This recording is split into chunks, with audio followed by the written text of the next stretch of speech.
Okay, here is one more question on accelerated motion, and in this question, I'm going to use the motion graphs to solve this question. So, before we begin, let's look at the question. An automobile starts from rest and accelerates uniformly for 30 seconds to a speed of 72 km per hour. It then moves with uniform velocity, and it is finally brought to rest in 50 meter with constant retardation. If the total distance traveled is 950 meter, find the acceleration, the retardation, and the total time taken. Okay, so this is a very good question in the sense that it has got acceleration, it has got uniform velocity, and it has got retardation. So we'll have all the three types of motion seen over here, and the total distance traveled is given to us. So what I'll first try to do is I'll try to draw a velocity time graph. The reason we choose velocity time graph is because velocity time graph, the slope of the graph will give us acceleration or retardation, right? Both, and the area below the graph gives us the distance covered by the body, and therefore velocity time graph is one of the most commonly graphs used when we are dealing with accelerated motion, right? Because we get both these quantities from the graph. Okay, so let's try to plot the graph. Of course, we'll not plot it to scale, not required. So we'll just take values and try to plot a graph. Let us say this is the y-axis. Let us say this is the x-axis, and this is velocity in meter per second, and here we have time in seconds. Right? Okay. So this is the graph. Now I'll begin over here. It starts from rest, right? So velocity is 0, so this will be our starting point, and it accelerates uniformly for 30 seconds to a speed of 72 km per hour. Now it is accelerating for 30 seconds and speed is becoming 72 km per hour. So that would mean, let us first find out 72 km per hour in terms of meters per second. 72 into 5 by 18 will give me 20. So 20 meters per second.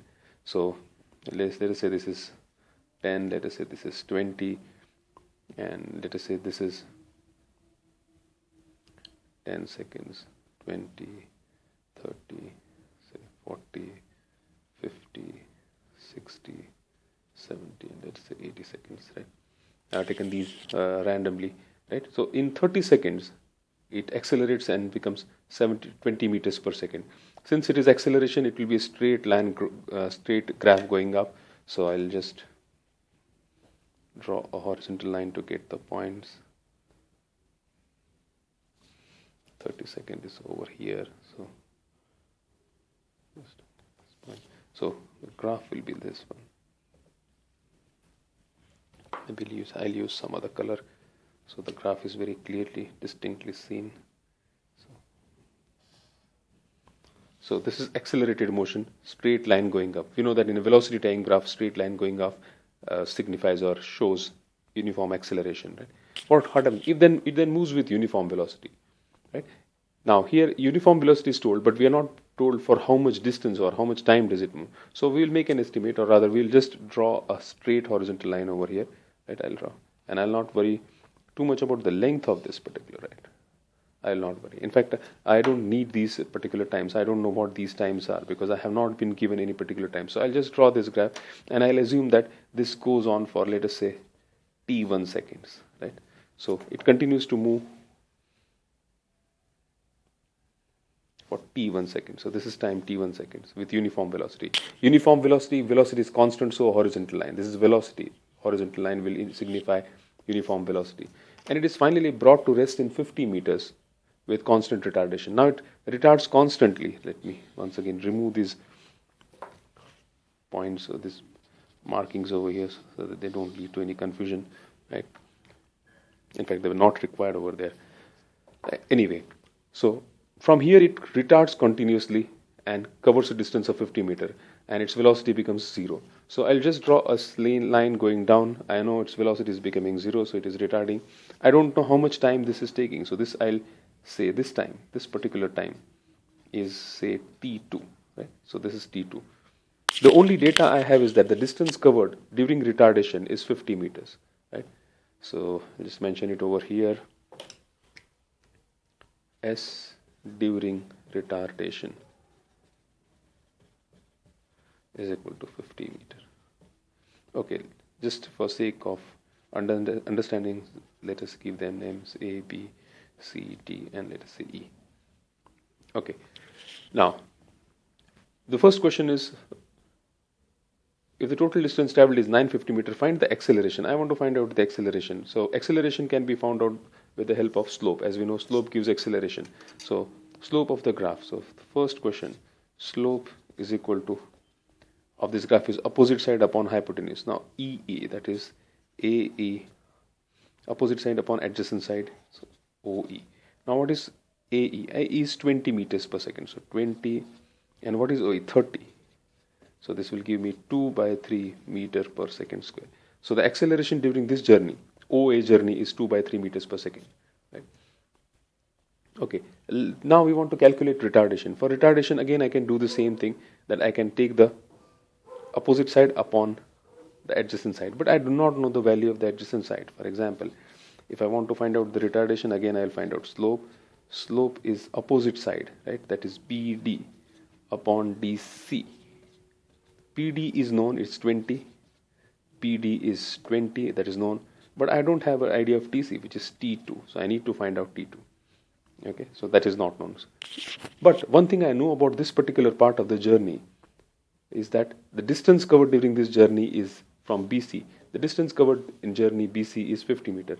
And that will be the area of this graph. So this is the area of this particular part, right? This much part. So area PDC should give me 50 meters, because that's the distance covered during retardation. And area of BDC is half base. Base is time T2 into altitude. Altitude is BD, which is equal to 20. So I can write down 20 is equal to 50. And if I do a simple calculation, 2, 10 and 50 divided by 10, so T2 will come out to be 5 seconds. And now I can write down over here 20 upon 5, 4 meter per second square. So now I know the retardation, 4 meter per second square. Okay. So I have found out the acceleration, I have found out the retardation. Now I find out the total time taken. This particular time is 30 seconds. This is 5 seconds we have found out. Now we want to find out T1.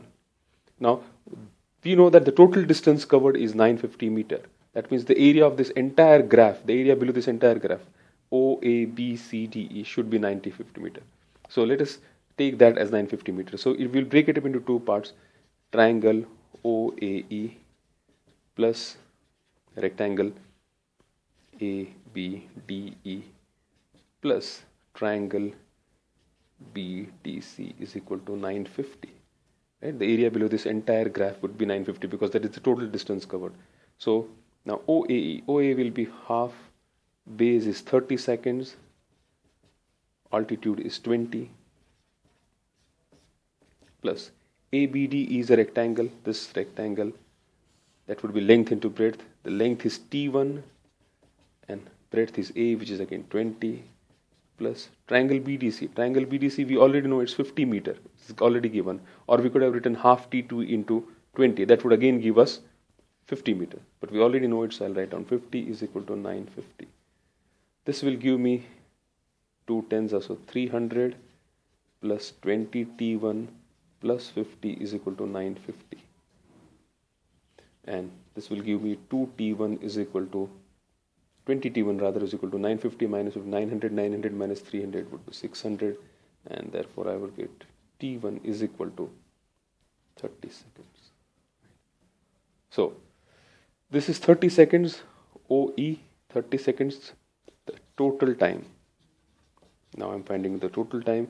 This was 30 seconds, so 30 plus T1, which I found as 30, plus T2, which we have found 5. This gives me 65 seconds. And that's what we have got. This also we got. Right? So this is how we can use a graph to find out various things related to a particular motion. We could have also done this entire numerical using formulae, right? 3 equations of motion.